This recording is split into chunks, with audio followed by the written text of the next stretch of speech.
Hello guys, welcome to my YouTube channel. तो आज हम करने वाले हैं फिजिक्स के बहुत इंपॉर्टेंट और इंटरेस्टिंग क्वेश्चंस को, जो कि परीक्षा की दृष्टि से बहुत ही इंपॉर्टेंट होने वाले हैं। तो वीडियो को बिल्कुल भी स्किप ना करें और लास्ट तक जरूर देखें। जो ये क्वेश्चंस है, ये आगामी आने वाली परीक्षाओं में इन क्वेश्चंस में से एक क्वेश्चन जरूर आएगा। तो वीडियो को बिल्कुल भी स्किप ना करें।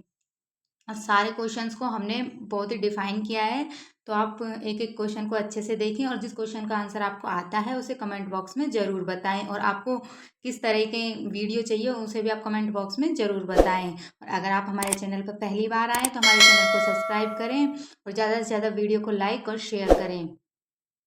तो जो हमारा पहला क्वेश्चन है वो है, गुरुत्वाकर्षण का नियम किसने दिया था? तो जो हमारा गुरुत्वाकर्षण का नियम है वो किस वैज्ञानिक ने दिया था? वो तो दिया था न्यूटन ने। तो न्यूटन का जो गुरुत्वाकर्षण का नियम है वो क्या कहता है? न्यूटन के गुरुत्वाकर्षण के नियम के अनुसार, जो अगर दो पिंड हैं, जैसे M1 और M2 दो पिंड हैं, तो दो पिंडों के मध्य लगने वाला जो बल है, गुरुत्वाकर्षण बल है, वो बल उन दोनों पिंडों के द्रव्यमान ये तो क्या होता है, समानुपाती होता है, तथा उन पिंडों के बीच की जो दूरी है उसके वर्ग के क्या होता है, व्युत्क्रमानुपाती होता है। तो ये जो समीकरण बनती है वो F समानुपाती M1 M2 upon R square होती है।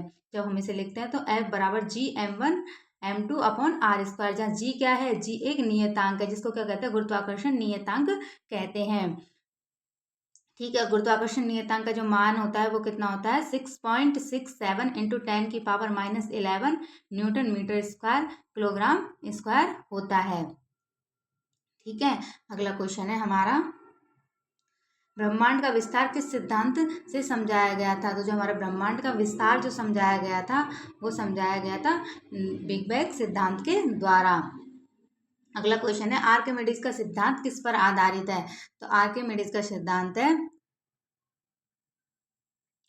उत्प्लावन बल पर आधारित है। और उत्प्लावन बल क्या होता है कि जब कोई वस्तु किसी तरल द्रव में आंशिक रूप से पूरी तरह से डिबोई जाती है, तो जितना उस वस्तु का क्या होता है, वस्तु पर लगने वाला जो उत्प्लावन बल होता है वो वस्तु के द्वारा विस्थापित किए गए तरल भार के बराबर होता है। यानी जितना तरल का भार, जितना तरल वो विस्थापित करेगी उतना ही क्या होगा, उस वस्तु पर उत्प्लावन बल लगेगा। तो ये किसने दिया था? आर्किमिडीज ने ये सिद्धांत दिया था। अगला क्वेश्चन है, ध्वनि तरंग सबसे तेज किस में चलती है? तो जो ध्वनि तरंग होती है वो सबसे तेज इस्पात यानी जो ठोस के अंदर ध्वनि तरंगे ज्यादा होती है, क्योंकि ध्वनि तरंगे माध्यम के अंदर ज्यादा चलती हैं।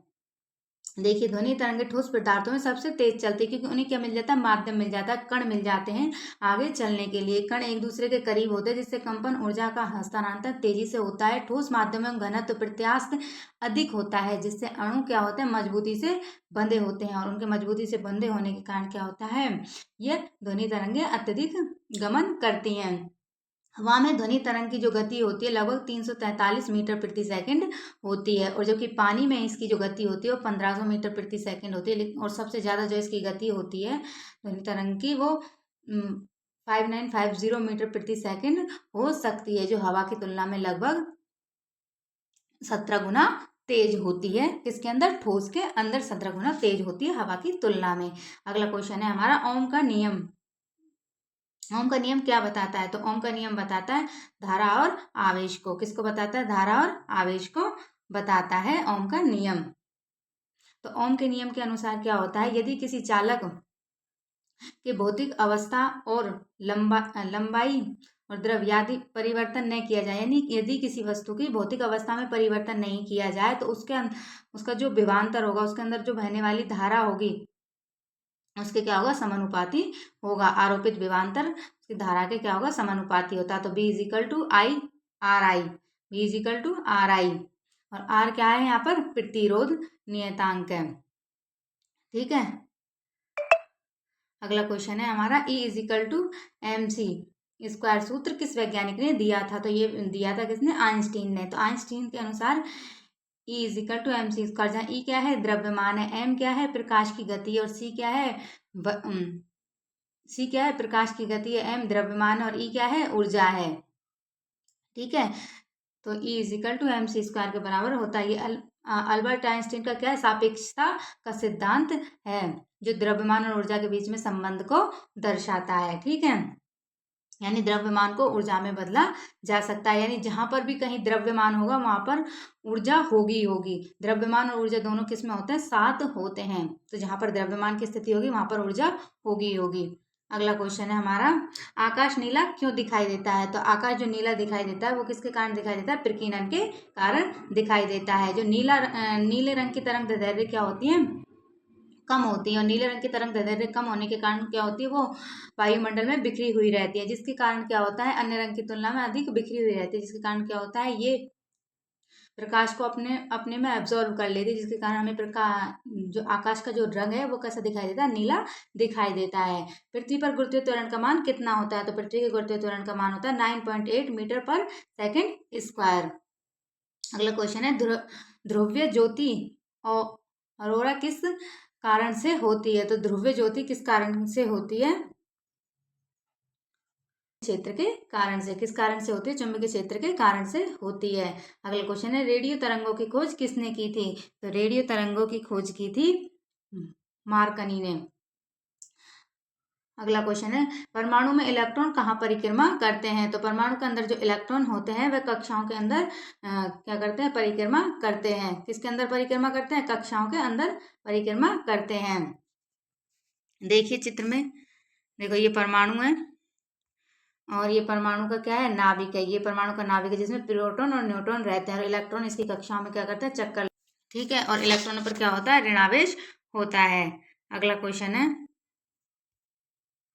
सबसे हल्की गैस कौन सी है? तो सबसे हल्की गैस है वो है हाइड्रोजन।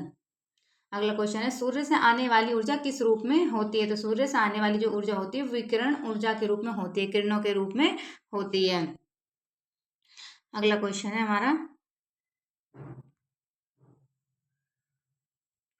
बिजली का बल्ब किसने खोजा था? तो बिजली के बल्ब की जो खोज की थी वो किसने की थी? थॉमस एडिसन ने की थी बिजली के बल्ब की खोज। बल्ब को फिलामेंट में कौन सी धातु होती है? तो बल्ब के फिलामेंट में कौन सी धातु होती है? टंगस्टन धातु होती है। अगला क्वेश्चन है, फ्यूज तार किस धातु का बना होता है? तो जो हमारा फ्यूज तार होता है वो मिश्र धातु टिन और सीसा का बना होता है, क्योंकि इनकी क्या होती है? प्रतिरोधक क्षमता अधिक होती है। चंद्रमा पर गुरुत्वीय त्वरण कितना होता है? तो चंद्रमा का जो गुरुत्वीय त्वरण है वह पृथ्वी के गुरुत्वीय त्वरण का 1/6 भाग होता है। यानी पृथ्वी का गुरुत्वीय त्वरण चंद्रमा के गुरुत्वीय त्वरण से 6 गुना अधिक है। अगला क्वेश्चन है, ध्वनि का वेग निर्भर किस पर करता है? तो जो हमारा ध्वनि का जो वेग होता है वह मुख्य रूप से माध्यम के प्रकार पर निर्भर करता है। जिसमें ध्वनि चल रही है, जिस भी माध्यम के अंदर ध्वनि चल रही है तो उस माध्यम पर क्या करता है? ध्वनि का वेग निर्भर करता है। ठोस, द्रव, गैस, इसके अलावा ये माध्यम के तापमान, घनत्व, दबाव, आर्द्रता जैसी भौतिक गुणों पर भी निर्भर करता है। ठीक है, अगला क्वेश्चन है हमारा, लेजर प्रकाश की विशेषता क्या है? तो जो लेजर प्रकाश होता है वह कैसा होता है? एक रंगी प्रकाश होता है। यानी एक रंग में होता है और एक सीधी रेखा में होता है लेजर प्रकाश। 1 हॉर्स पावर बराबर किसके होता है? तो 1 हॉर्स पावर बराबर किसके होता है? 746 वाट के होता है। अगला क्वेश्चन है, बिजली के पंखे में हवा किस सिद्धांत से चलती है? तो बिजली के पंखे में जो हवा चलती है वो न्यूटन की गति के तीसरे नियम के आधार पर चलती है, जैसे क्या कहते हैं? क्रिया प्रतिक्रिया का नियम कहते हैं कि जैसे ही पंखे पर क्रिया होती है तो वो प्रतिक्रिया में क्या करती है? हवा देती है। तो ये हमारा न्यूटन की गति का तृतीय नियम। प्रतिक्रिया के बराबर विपरीत प्रतिक्रिया होती है। तो जो क्रिया बल होता है वो प्रतिक्रिया बल के बराबर होता है और जो दिशा होती है वो क्या होती है? इसकी विपरीत दिशा होती है। यानी जिस दिशा में हम बल लगाते हैं उससे विपरीत दिशा में क्या होती है? हमें प्रतिक्रिया मिलती है, उसका परिणाम मिलता है। अगला क्वेश्चन है हमारा, तापमान मापने का यंत्र कौन सा है? तो तापमान को हम किससे मापते हैं? थर्मामीटर के द्वारा मापते हैं। किस गैस को गैस ऑफ लाइफ कहा जाता है? तो गैस ऑफ लाइफ जो हमारे जीवन के लिए आवश्यक है वो कौन सी गैस है? वो है हमारी ऑक्सीजन गैस।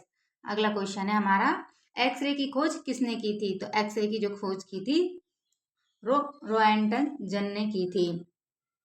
ठीक है, तो ये हम देख सकते हैं इन वैज्ञानिकों को, इन्होंने क्या की थी? एक्सरे की खोज की थी। अगला क्वेश्चन है, आकाश गंगा में हमारा सौरमंडल कहाँ स्थित है? तो आकाश गंगा के अंदर जो सौरमंडल है वो बाहरी सर्पिल भुजा में स्थित है। कहाँ पर स्थित है? बाहरी सर्पिल भुजा में स्थित है। किस दर्पण का प्रयोग गाड़ियों में साइड मिरर के रूप में किया जाता है? तो साइड मिरर के रूप में किस दर्पण का उपयोग किया जाता है? उत्तल दर्पण का उपयोग किया जाता है, क्योंकि ये बाहर की ओर वर्कित होता है। उत्तल दर्पण क्या होता है? थोड़ा उभरा हुआ होता है, जिससे इसकी दृष्टि क्षेत्र बहुत विस्तृत होता है। मतलब ये दूर तक की चीजों को दिखा सकता है। उत्तल दर्पण हमेशा वस्तुओं को छोटा, सीधा और सीधा प्रतिबिंब बनाता है, जिससे दूर तक की वस्तुएं छोटे प्रतिबिंब के रूप में दिखाई दे जाती हैं। इसलिए जो गाड़ियों में जो दर्पण का उपयोग किया जाता है उसका किसका किया जाता है? उत्तल दर्पण का उपयोग किया जाता है। अगला क्वेश्चन है, धूप से कागज जलाने के लिए कौन से दर्पण का प्रयोग किया जाता है? तो धूप से कागज जलाने के लिए अवतल दर्पण का उपयोग किया जाता है, क्योंकि जो इसका जो किरण पुंज बनता है वो कैसा होता है? समांतर किरण पुंज बनता है, जो एक एक जगह पे दिखता है, और एक जगह पे दिखता है तो वहां पर ऊष्मा कमान क्या हो जाता है? बहुत ज्यादा होता है, वो इधर उधर नहीं बिखरता है, जिससे क्या होता है? धूप धूप को वो एब्जॉर्ब करके कागज को जला देता है। एक ही जगह पे ऊष्मा पड़ती है तो कागज क्या होता है? वो झुलस जाता है, वो जल जाता है। तो उसके लिए किसका उपयोग किया जाता है? अवतल दर्पण का उपयोग किया जाता है। मनुष्य की आंख में कौन सा लेंस होता है? तो मनुष्य की आंख में होता है उत्तल लेंस, जो वस्तु को कैसा दिखाता है? दूर तक दूरी तक देख सकता है, और वो वस्तु को छोटा प्रतिबिंब दिखाता है और स्पष्ट प्रतिबिंब दिखाता है, सीधा। मच्छरदानी किस सिद्धांत पर काम करती है? मच्छरदानी सीधे प्रकीर्णन के सिद्धांत पर काम नहीं करती, बल्कि वह टिंडल प्रभाव, एक प्रकार का प्रकाश प्रकीर्णन का उपयोग करती है। किसका प्रयोग करती है? प्रकाश प्रकीर्णन का उपयोग करती है। वो सीधे तरीके से प्रकीर्णन पर काम नहीं करती, वो प्रकाश प्रकीर्णन पर काम करती है। ठीक है। जैसे सफेद जाल अधिक दिखाई देता है, जब आप काला मच्छरदानी देखते हैं तो जाल में से कोई परिवर्तन नहीं होता है, और आपकी आंख केवल जाल के पीछे से आने वाले प्रकाश को देखती है, जिससे वह अदृश्य लगता है। इसके विपरीत सफेद मच्छरदानी प्रकाश को परावर्तित करती है, जिससे वह दिखाई देता है। ठीक वैसे ही जैसे धूल धुआं में हवा कणों से प्रकाश का प्रकीर्णन होता है। अगला क्वेश्चन है हमारा, बिजली का आविष्कार किसने किया था? तो जो हमारा बिजली का आविष्कार किया था वो किसने किया था?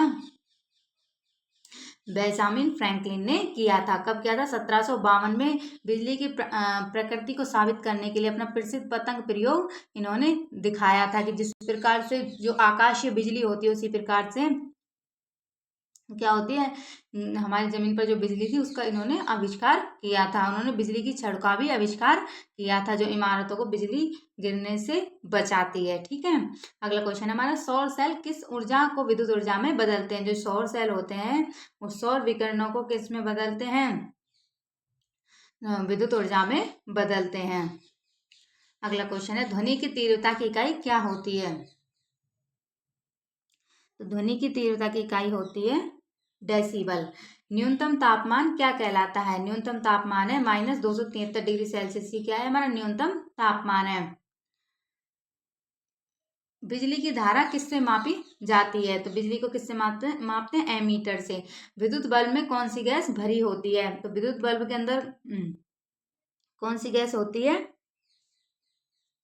नाइट्रोजन गैस होती है। अगला क्वेश्चन है, भूकंप की तीव्रता मापने का यंत्र कौन सा होता है? भूकंप की तीव्रता तो किससे मापते हैं? सिस्मोग्राफ से। किससे मापते हैं? सिस्मोग्राफ से। पृथ्वी अपनी धुरी पर कितने घंटे में एक चक्कर लगाती है? तो पृथ्वी 24 घंटे में एक चक्कर लगाती है अपनी धुरी पर। सूर्य से पृथ्वी तक प्रकाश पहुंचने में कितना समय लेता है? तो सूर्य से पृथ्वी तक प्रकाश पहुंचने में 8 मिनट 20 सेकंड का समय लेता है। ब्रह्मांड में सबसे हल्की कण कौन सी होती है? तो ब्रह्मांड के अंदर जो सबसे हल्की कण होती है वो होती है इलेक्ट्रॉन। ठीक है। चुंबक के चारों ओर किस प्रकार का क्षेत्र होता है? चुंबक के चारों ओर चुंबकीय क्षेत्र होता है। शीशे को किस काम में प्रयोग में लिया जाता है? बैटरी बनाने के लिए शीशे को प्रयोग में लिया जाता है। लेंस की क्षमता की इकाई क्या है? डायोप्टर। ठीक है। बिजली की धारा किस कारण से बहती है? तो बिजली की जो धारा बहती है वो इलेक्ट्रॉनों के प्रवाह से बहती है। कौन सी धातु का प्रयोग विद्युत तारों में होता है? तो कौन सी धातु का प्रयोग होता है? तांबे का प्रयोग विद्युत तारों के अंदर किया जाता है, क्योंकि तांबा क्या होता है? विद्युत का सुचालक होता है। भूकंप की तीव्रता किस स्केल से मापी जाती है? रिश्टर स्केल से मापी जाती है। तरंगों की ऊंचाई को क्या कहते हैं? आयाम कहते हैं। जो तरंगों की ऊंचाई होती है उनको क्या कहते हैं? आयाम कहते हैं। ग्रीन हाउस प्रभाव किस गैस में अधिक होता है? अधिक होता है। तो ग्रीन हाउस प्रभाव जो होता है वो होता है कार्बन डाइऑक्साइड से अधिक होता है। अगला क्वेश्चन है, बिजली का पहला पावर प्लांट किसने बनाया था? तो बिजली का जो पहला पावर प्लांट बनाया था वो किसने बनाया था? थॉमस एडिसन ने बनाया था। किसने बनाया था? थॉमस एडिसन ने। न्यूयॉर्क शहर में 1882 में बनाया था। कब बनाया था? 1882 में बनाया था। ये दुनिया का पहला व्यावसायिक केंद्रीय बिजली संयंत्र पर्ल स्ट्रीट स्टेशन बनाया था। इससे पहले बिजली संयंत्र 85 ग्राहकों बिजली भेजी गई थी, जिसमें से लगभग 5000 लैंप जलाने के लिए पर्याप्त बिजली का उत्पादन हुआ था। और ये एडिसन की बिजली वितरण प्रणाली की सफलता को साबित करने वाला एक महत्वपूर्ण कदम था। तो बिजली सबसे पहले किसने बनाई थी? न्यूयॉर्क शहर में 1882 में थॉमस एडिसन ने बिजली का पहला पावर प्लांट बनाया था। अगला क्वेश्चन है, बल की ऐसा इकाई क्या होती है? तो बल को हम मापते हैं किससे? न्यूटन से मापते हैं। अगला क्वेश्चन है हमारा, द्रव्यमान और भार में क्या अंतर होता है?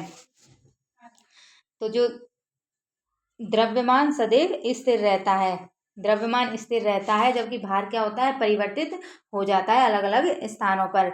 न्यूटन का तीसरा नियम क्या है? तो न्यूटन का जो तीसरा नियम है वो क्या है? क्रिया के बराबर प्रतिक्रिया होती है। तो न्यूटन का तीसरा नियम क्या है? क्रिया प्रतिक्रिया का नियम है। अगला क्वेश्चन है, किस वस्तु की गति को मापने का यंत्र है? तो वस्तु की गति को किससे मापते हैं हम? स्पीडोमीटर से मापते हैं। बल गुणा दूरी बराबर किसके होता है? कार्य के होता है। अगला क्वेश्चन है, कार्य की एसआई इकाई क्या होती है? तो कार्य को हम किससे मापते हैं? जूल से मापते हैं। ऊर्जा की एसआई इकाई क्या होती है? जूल होती है ऊर्जा की भी। तो कार्य करने की जो क्षमता होती है या परिवर्तन लाने की जो क्षमता होती है उसे क्या कहते हैं? हम ऊर्जा कहते हैं। कार्य करने की क्षमता को क्या कहते हैं? ऊर्जा कहते हैं। अगला क्वेश्चन है, शक्ति की एसआई इकाई क्या है? तो शक्ति की जो एसआई वायु में ध्वनि की चाल कितनी होती है? तो वायु में जो ध्वनि की चाल होती है वो 343 मीटर प्रति सेकंड होती है। ध्वनि किस माध्यम में नहीं चल सकती? तो ध्वनि जो है उसके लिए किसी न किसी माध्यम की आवश्यकता होती है। तो ध्वनि निर्वात के अंदर नहीं चल सकती, क्योंकि उसे आगे तक बढ़ाने के लिए क्या नहीं मिलते हैं? कण नहीं मिलते हैं।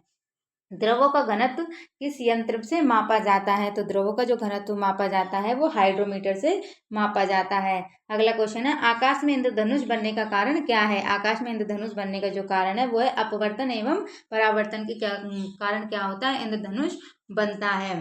ब्लैक होल सबसे पहले किसने परिकल्पित किया था? तो जो ब्लैक होल होता है वो सबसे पहले किया था किसने? जॉन मिशेल ने परिकल्पित किया था। और जो ब्लैक होल के बारे में जानकारी इन्होंने दी थी कि ब्लैक होल अंतरिक्ष में एक ऐसा क्षेत्र होता है जहां गुरुत्वाकर्षण इतना शक्तिशाली होता है कि प्रकाश भी इससे बच नहीं पाता है। यानी यहाँ गुरुत्वाकर्षण इतना अधिक होता है कि यहाँ से प्रकाश भी नहीं गुजर पाता है। ऐसा क्षेत्र है जहाँ पदार्थ एक छोटे से स्थान में सिमट जाते हैं। गुरुत्वाकर्षण बहुत अधिक हो जाता है। ब्लैक होल अदृश्य होता है क्योंकि प्रकाश उसमें से नहीं निकल पाता है, लेकिन विशेष उपकरणों से युक्त अंतरिक्ष दूरबीन आसपास के पदार्थ और तारों के व्यवहार का निरीक्षण करके उनका पता लगा सकती हैं। तो जो ब्लैक होल होता है वहां पर गुरुत्वाकर्षण का मान बहुत अधिक होता है।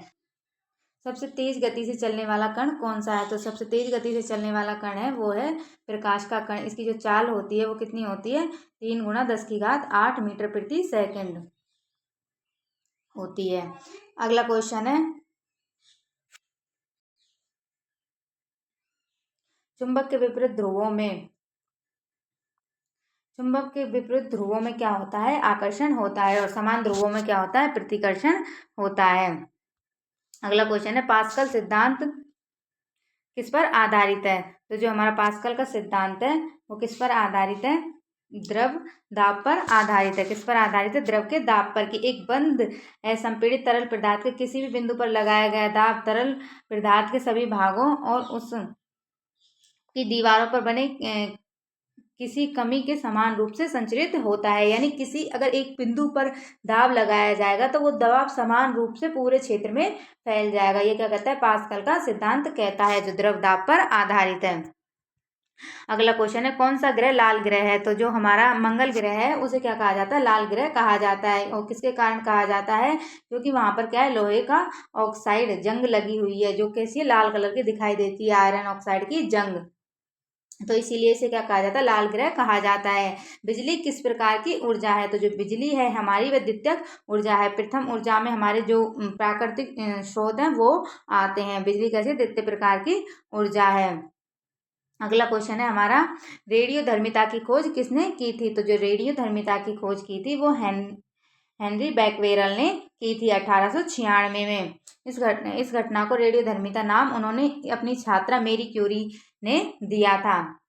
इस क्षेत्र में महत्वपूर्ण योगदान दिया पोलोनियम और रेडियम दोनों जैसे तत्वों की भी खोज की थी। तो हेनरी बैक्वेरल ने 1896 में इसकी खोज की थी और इन्होंने अपनी एक स्टूडेंट की सहायता इसका नाम दिया था। और इसमें इसने और किसकी खोज की थी? दो और तत्वों की, पोलोनियम और रेडियम की भी खोज की थी। गीजर में कौन सी ऊर्जा का रूपांतरण होता है? तो गीजर के द्वारा जो होता है वो ऊष्मा से या विद्युत से ऊष्मा में रूपांतरण होता है, विद्युत ऊर्जा से ऊष्मा ऊर्जा में रूपांतरण होता है। अगला क्वेश्चन है, सबसे कठोर पदार्थ कौन सा है? तो जो सबसे कठोर पदार्थ है हीरा, जिसके कण बहुत ही पास पास होते हैं। पानी के उबालने पर तापमान 100 डिग्री सेल्सियस क्यों रहता है? गुप्त ऊष्मा के कारण तापमान जो होता है वो 100 डिग्री सेल्सियस होता है। क्वार्क किसका अंश है? जो क्वार्क है वो किसका अंश है? फोटोनों का अंश है। किसका अंश है? फोटोनों का अंश है। अगला क्वेश्चन है, क्वार्क क्वार्क किसका अंश है? तो जो क्वार्क है वो किसका अंश है? प्रोटॉन और न्यूट्रॉनों का अंश है क्वार्क। रेडियो तरंगों की आवृत्ति किस रेंज में होती है? तो रेडियो तरंगों की जो आवृत्ति होती है वो 30 किलो हर्ट्ज से 300 गीगा हर्ट्ज तक होती है। अगला क्वेश्चन है, एमआरआई मशीन किस प्रकार की तरंगों का उपयोग किया जाता है? तो एमआरआई मशीन के अंदर किस प्रकार की तरंगों का उपयोग किया जाता है? रेडियो तरंगों का उपयोग किया जाता है। अगला क्वेश्चन है, गति का प्रथम नियम क्या कहलाता है? तो गति का जो प्रथम नियम है वो जड़त्व का नियम है। अगला क्वेश्चन है, ग्रीन लेजर किस रंग की होती है? तो जो हमारी ग्रीन लेजर होती है वो हरे रंग की होती है। किस रंग की होती है? हरे रंग की होती है। रेडियो धर्मिता की SI इकाई क्या है? रेडियो धर्मिता की जो SI इकाई है वो बैक्रेल है। क्या है? बैक्रेल। अगला क्वेश्चन है, परमाणु बम किस सिद्धांत पर आधारित है? जो हमारे परमाणु बम होते हैं वो नाभ के विखंडन पर आधारित है। हाइड्रोजन बम किस सिद्धांत पर आधारित है? हाइड्रोजन बम नाभ के संलयन पर आधारित है, जिसमें हाइड्रोजन के दो अणु मिलकर एक हीलियम का निर्माण करते हैं और इससे क्या होती है? नाभ के संलयन अभिक्रिया होती है। चंद्र ग्रहण किस कारण से होता है? तो चंद्र ग्रहण होता है पृथ्वी की छाया चंद्रमा पर पड़ने से होता है। सूर्य ग्रहण में चंद्रमा किसके बीच आता है? तो जो चंद्रमा आता है वह पृथ्वी और सूर्य के बीच में आता है। ध्वनि तरंग किस प्रकार की तरंग है? तो जो ध्वनि तरंग है वह अनुदैर्ध्य तरंग है। प्रकाश तरंग किस प्रकार की तरंग है? प्रकाश तरंगे ये जो है वो अनुप्रस्थ तरंगे हैं। अगला क्वेश्चन है, ध्वनि का पिच किस पर निर्भर करता है? तो जो ध्वनि का पिच होता है वो आवृत्ति पर निर्भर करता है। बिजली गिरने से पहले गर्जना सुनाई क्यों देती है? प्रकाश पहले आता है। गर्जना इसलिए सुनाई होती है क्योंकि बिजली तो बाद में आती है, उसका प्रकाश पहले आता है, इसलिए हमें क्या सुनाई देती है? उसकी गर्जना सुनाई देती है। पृथ्वी का चुंबकीय क्षेत्र किस कारण से होता है? तो पृथ्वी पे जो चुंबकीय क्षेत्र होता है वो पृथ्वी के अंदर विद्युत धाराओं के प्रभाव के कारण से होता है। लेजर का पूरा नाम क्या है? तो जो लेजर का पूरा नाम है वो है light amplification by stimulated emission of radiation. अगला क्वेश्चन है, हमारा पहला कृत्रिम उपग्रह कौन सा था? तो जो पहला कृत्रिम उपग्रह था वो स्पुतनिक फर्स्ट था। जो किसने बनाया था? सोवियत संघ ने, USA ने बनाया था, जिसे 4 अक्टूबर 1957 को लॉन्च किया गया था। और भारत का जो पहला कृत्रिम उपग्रह था वो कौन सा था? आर्यभट्ट था। भारत का कौन सा था? आर्यभट्ट। और जो पहला कृत्रिम उपग्रह था वो कौन सा था? स्पुतनिक था, जिसे आर्यभट्ट को किसने बनाया था? भारतीय अंतरिक्ष अनुसंधान संगठन इसरो ने डिजाइन किया था। 19 अप्रैल 1975 को इसको लॉन्च किया गया था। हमारे सौरमंडल का सबसे बड़ा ग्रह बृहस्पति ग्रह है। अगला क्वेश्चन है, और बृहस्पति ग्रह के अंदर 1300 से भी ज्यादा पृथ्वियां समा सकती हैं, तो इसका जो आकार है वो बहुत ही विशाल है। सबसे अधिक उपग्रह किस ग्रह के हैं? तो सबसे अधिक जो उपग्रह हैं वो शनि के हैं। शनि जिसके वर्तमान में 146 उपग्रह, शनि ने हाल ही में बृहस्पति को पीछे छोड़ दिया है और बृहस्पति के कितने हैं? 95 उपग्रह हैं। अगला क्वेश्चन है, प्रकाश की गति सबसे कम किस माध्यम में होती है? तो प्रकाश की गति जो सबसे कम होती है वो कांच के अंदर होती है, घने माध्यम में होती है, जिसका अपवर्तनांक लगभग 2.42 होता है। जितना अधिक अपवर्तनांक होगा प्रकाश की गति उतनी ही कम होगी, क्योंकि प्रकाश निर्वात की तुलना में सघन माध्यमों में धीमी गति से चलता है। कौन सा ग्रह सुबह का तारा कहलाता है? तो सुबह का तारा कहलाता है शुक्र ग्रह, और इसे संध्या का तारा भी कहते हैं, क्योंकि हमें सबसे पहले दिखाई देता है सूर्य के बाद। पृथ्वी पर दिन और रात किस कारण से होते हैं? तो जो पृथ्वी पर जो दिन और रात होते हैं वो पृथ्वी के घूर्णन के कारण से होती हैं। पृथ्वी पर ऋतुएं किस कारण से होती हैं? वो पृथ्वी के झुकाव के कारण से होती है, और पृथ्वी का जो झुकाव है वो कितना है? 22.1 से 24.5 डिग्री के बीच में होता है, और ये क्या होता है? बदलता रहता है। इस चक्र को पूरा होने में लगभग कितना 40,000 वर्ष का समय लगता है। अगला क्वेश्चन है, ध्रुव तारा हमेशा किस दिशा में दिखाई देता है? तो जो ध्रुव तारा है वो हमेशा उत्तर दिशा में दिखाई देता है। ब्रह्मांड में सबसे तेज गति से कौन चलता है? तो प्रकाश जो है ब्रह्मांड में सबसे तेज गति से चलता है। बिजली बल्ब में टंगस्टन तार क्यों प्रयोग किया जाता है? क्यों किया जाता है टंगस्टन तार का प्रयोग? क्योंकि इसका गलनांक अधिक होता है और ये जल्दी गलता नहीं, इसलिए इसका उपयोग किया जाता है। प्रकाश का रंगीन विभाजन किसे कहते हैं? तो वर्णक्रम को क्या कहते हैं? प्रकाश का रंगीन विभाजन कहते हैं। अगला क्वेश्चन है, ध्वनि की तीव्रता किस यंत्र से मापी जाती है? तो ध्वनि की जो तीव्रता है वो किससे मापी जाती है? साउंड मीटर से मापी जाती है। ध्वनि किस सीमा में मानव सुन सकता है? तो इसका आंसर आप कमेंट बॉक्स में जरूर बताएं, और आपको वीडियो कैसी लगी हो ये कमेंट करके बताएं। और वीडियो की जो PDF है वो वीडियो के डिस्क्रिप्शन बॉक्स में उसका लिंक दिया गया है, तो वहाँ जाकर आप PDF डाउनलोड कर सकते हैं। और वीडियो देखने के लिए आपका बहुत बहुत धन्यवाद। आभार। नमस्कार।